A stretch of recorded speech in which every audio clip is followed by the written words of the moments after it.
Bismillahirrahmanirrahim. Assalamualaikum warahmatullahi wabarakatuh.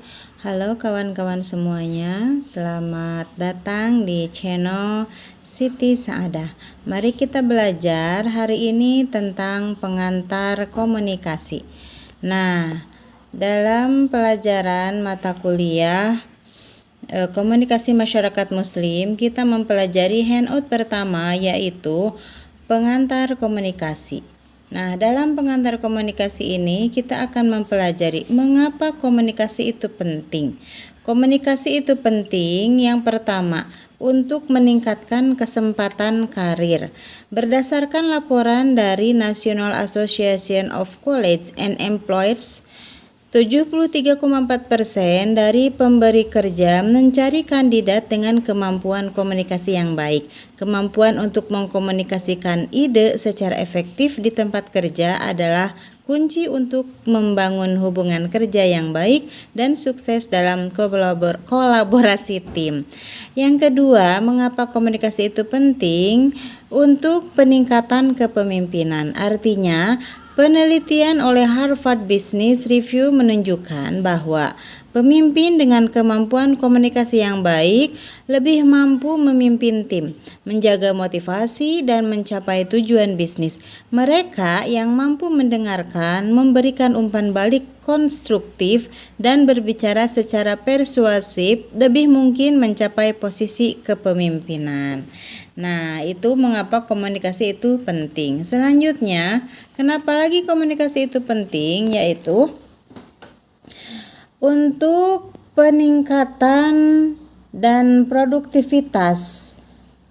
Apa maksudnya peningkatan dan produktivitas? Peningkatan dan produktivitas ini maksudnya adalah survei oleh Gallup menemukan bahwa komunikasi yang baik di tempat kerja berkorelasi langsung dengan peningkatan produktivitas tim. Tim dengan kepemimpin yang komunikatif menunjukkan kinerja 21% lebih baik dibandingkan dengan tim yang kurang memiliki keterampilan komunikasi. Selanjutnya alasan kenapa komunikasi itu penting adalah fleksibilitas dan kemampuan beradaptasi. Maksudnya, dalam dunia kerja yang cepat berubah, komunikasi yang efektif sangat penting untuk beradaptasi dengan perubahan teknologi dan tren industri. Sebuah studi dari World Economic Forum mengidentifikasi kemampuan komunikasi sebagai salah satu keterampilan penting untuk tetap relevan di masa depan. Sahabatku semuanya, selanjutnya komunikasi itu penting alasannya adalah untuk mencapai keberhasilan dalam wawancara dan negosiasi. Tentu dong ya, yang lancar komunikasinya insya Allah akan dipertimbangkan. Dalam survei yang dilakukan oleh Career Builder, 71% dari manajer perekrutan mengatakan bahwa kemampuan komunikasi adalah yang paling penting selama wawancara kerja. Kandidat yang mampu menjelaskan kualifikasi mereka dengan jelas dan menunjukkan kemampuan komunikasi interpersonal memiliki peluang lebih besar untuk sukses. Amin ya. Itu adalah beberapa alasan kenapa komunikasi itu penting. Next, selanjutnya, komunikasi, teori, dan penelitian. Mungkin kita tidak pernah terpikir sebelumnya bahwa keputusan-keputusan yang kita buat, media yang kita konsumsi, dan relasi-relasi yang kita alami setiap hari dapat diperkaya dan dijelaskan oleh teori komunikasi. Orang itu kalau menurut bahasa Sunda, hade goreng ge ku omong, berarti omong itu adalah komunikasi ya. Selanjutnya, teori komunikasi membantu kita untuk memahami media, orang lain, dan komunitas-komunitas mereka. Bahkan hubungan kita dengan keluarga, dengan teman sekamar, dan teman sejawat itu tentu dengan komunikasi. Selanjutnya, namun mungkin yang terpenting, teori komunikasi membuat kita lebih mudah memahami diri kita sendiri ya. Orang yang humble, yang mudah berkomunikasi itu akan mudah diterima oleh lingkungan sekitarnya. Ada sebuah cerita, katanya menurut Alex dan Morgan. Mereka berdua ditentukan sebagai teman sekamar secara acak. Mereka bertemu pada hari pertama dalam acara diadakan perusahaan. Mereka semula sedikit gugup, canggung mungkin ya, walaupun mereka berdua telah saling berkirim email, kalau sekarang berkirim WA ya, dan berbicara di telepon, jadi mereka sudah sedikit mengenal satu sama lain. Ketika mereka bertemu, siapa nih mereka itu? Ketika Alex dan Morgan bertemu, mereka mulai mengobrol, menghabiskan waktu untuk minum kopi bersama, kemudian bercerita mengenai keluarga dan teman-teman mereka, dan membicarakan mengenai hal-hal yang mereka cari dalam menemukan pasangan. Mereka berdua menyukai televisi, terutama reality show, karena mereka suka mengamati bagaimana orang lain bersikap saat-saat yang penuh dengan tekanan.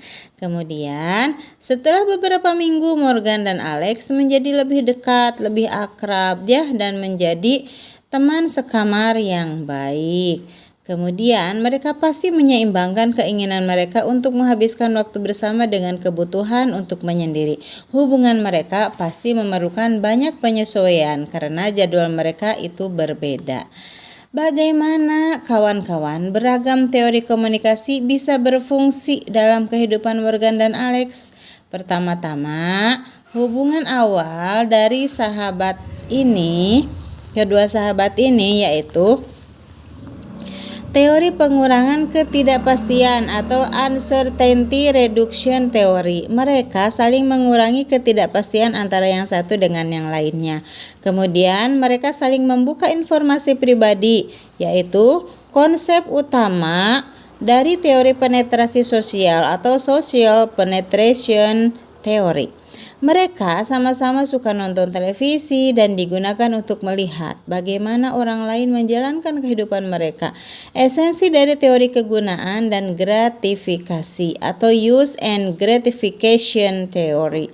Yang selanjutnya menyeimbangkan kebutuhan untuk menghabiskan waktu bersama dan sendirian. Ini sebagai perwujudan dari teori dialektika relasional atau relational dialectics theory. Selanjutnya mereka juga bertukar cerita mengenai diri mereka. Bercerita merupakan inti dari paradigma naratif atau naratif paradigm. Next, selanjutnya. Kawan, apa itu komunikasi? Komunikasi bisa dimulai dari lingkungan sosial, proses, ada simbol, ada makna. Nah, semua ini dari sosial, proses, simbol, makna, lingkungan itu adalah berinteraksi antara yang satu dengan yang lainnya, ya, saling berhubungan untuk mewujudkan komunikasi yang baik. Sosial, maksudnya apa tuh? Sosial itu adalah suatu konsep bahwa manusia dan interaksi adalah bagian dari proses komunikasi.